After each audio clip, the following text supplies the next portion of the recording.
Hamıya salam dostlar, kanalıma ve videoma xoş gəlmisiniz. Bugün UNEC 4-cü kurs kompüter elmləri necə keçdi deyə bir video hazırlayıram sizlə. Bu videonun 1, 2, 3-cü kurs versiyaları da kanalımda var. Qısacası videoda olacaq şeylər 4-cü kursda kompüter elmlərindən hansı dərsləri görəcəksiniz, dərslər haqqında biraz məlumat və ümumiyyətlə necə keçdi, bir də biraz bu 4 il necə keçdi, bunun barədə danışacağam. Mən burada kabinetimə giriş eləyənə qədər biraz istəyirəm 4-cü kursdan danışaq. Yəni mən düşünmürəm ki, kimsə olsun və desin ki, mən tamamilə özümü 4-cü kurs kimi hiss edirəm. Yəni kimdən soruşursunuzsa ya da baxırsınızsa hamı heç 4-cü kurs kimi hiss eləmirəm. Çünki insanların ağlında belə bir şey olur ki, 4-cü kursda belə olar. Ya da nə 11-ci sinifdə belə olar falan, amma heç də elə deyil.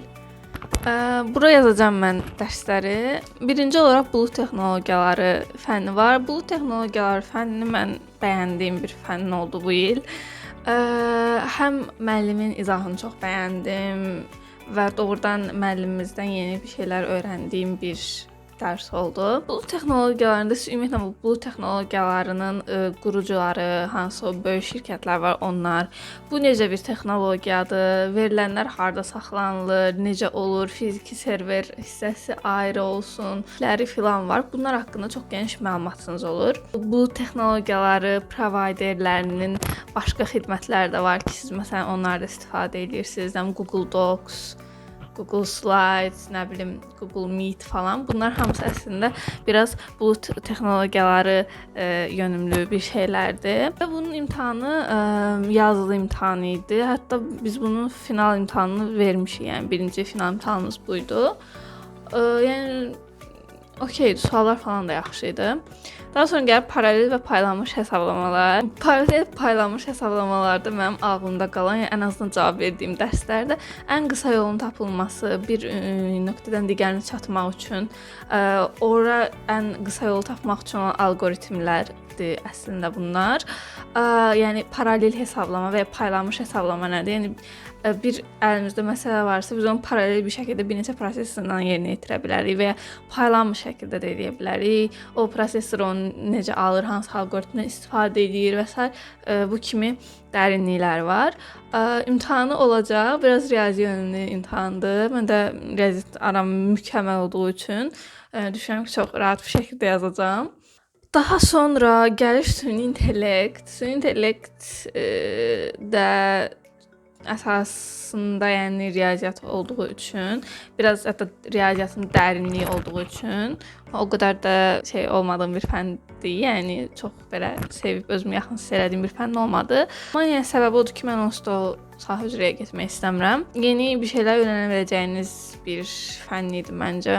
Müəllimimiz təzə resurslar göndərmişdi. Təbii ki, oxumaq istəyən olsa çox qəşəng yəni oxuya bilərdim. Daha sonra gəlir mobil və sensor sistemlər. Bu da daha çox mobil tətbiqlərin ya işte onların inkişaf etdirilməsi, düzəldilməsi, istifadəçi interfeysi, bu sensor məsələləri necə yaranıb, inkişaf eləyib, hara gedəcək, nələrdən istifadə olunur, bunun haqqında olan bir fənn idi. Yəni bu da əslində günümüzdə inteqrasiya olunan bir fənn olduğu üçün mən düşünürəm ki, çox da çətin bir şey idi, amma təbii ki, dərinləməsi məsələn Android Studio öyrənsəz sizin üçün çətin olar. Çünki o çox texnikaldır. Biz bu qədər texnikal keçmədik. Yəni onsuz da o boyda bir şeyin bir semestr keçirməyimiz çox da mümkün deyil. Öyrənmək istədiyim şeylər sırasında da əslində. Daha sonra avtomatika, məntiq və oyunlar. Bu isə ümumiyyətlə bu proseslərin avtomatlaşdırılması məsələlərindən irəli gəlir. Oyunlar nəzəriyyəsi var. Yəni bu necə izah edeyim bilmirəm. Bəlkə izah edə bilməyəcəm çox yaxşı, özüm də çox yaxşı bilmirəm. Riyazi hissəsi olan bir fənn idimi xatırlamıram. Daha sonra mülki müdafiə. Mülki müdafiə bizim ixtisas fənnimiz deyil. Dünya görüşü baxımından sizə bir şey qata biləcək bir fənn ola bilər. Yəni dəhşət ağır bir fənn deyil təbii ki. Yəni çox hər şeyin dərinləməsini keçirmirsiniz. Çünki ixtisasınız deyil. Bu arada hansılar yazılıdı, hansılar test onu da deyim. Süni intellekt yazılıdır, paralel və bulut yazılıdır.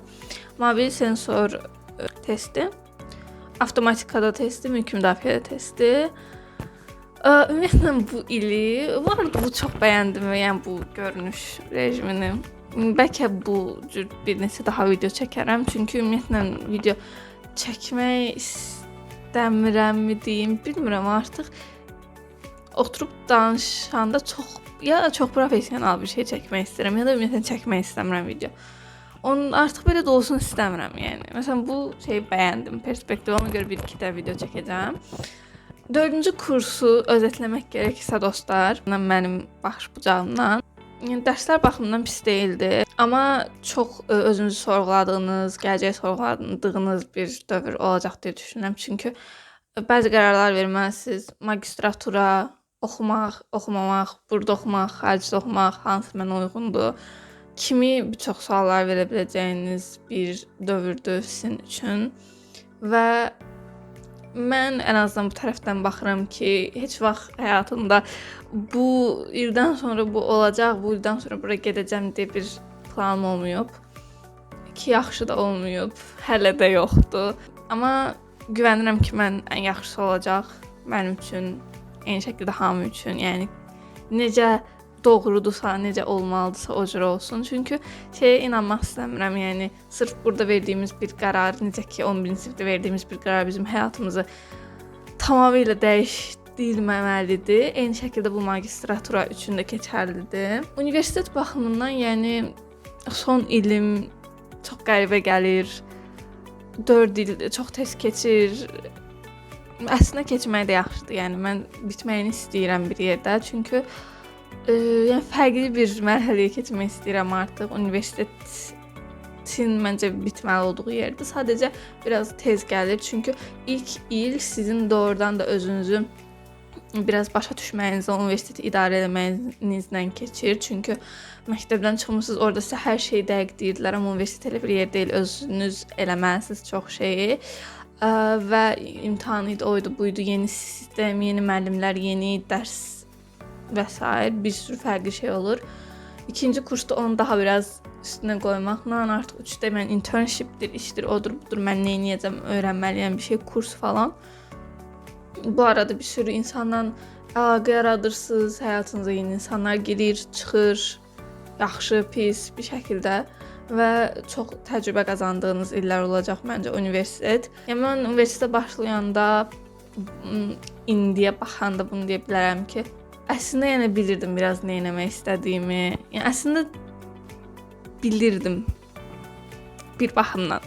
Amma yəni ixtisasımla da bağlı bir sıra şey sınadığım, mənə uyğun olub olmayan şeylər oldu. İnternlərə başladım, bitirdim, işlədim, nə bilim freelance işlədim falan, belə maraqlı və özümü tapdığım, hələ məncə yolun başındayam, amma elə bir dövr oldu mənim üçün, elə bir 4 il oldu və məsələn indi bizim praktika dönəmimiz başlayacaq. Yəni bilirsiniz, həyatınızda ən çox rejecti aldığınız bir dönəmdir bəlkə də universitet. Çünki yəni yaşınız azdır, insanlar sizin təcrübənizə inanmır, reject alırsınız, reject göndərmirlər. Nə bilim, bəzən 25 yaşında sizdən neçə il təcrübəsi olmuş biri ilə yarışırsınız bir işə girmək üçün, ya da adi bir internshipə girmək üçün. Videomu bəyəndisə bəyənmək, kanalıma abunə deyilsə abunə olmağı unutmayın. Mən artıq 2K olmaq istəyirəm. Çox istəyirəm. Ona görə abunə olsanız məni çox sevindirmiş olarsınız. Digər videolarda görüşərik. Özünüzə çox yaxşı baxın. Hələlik.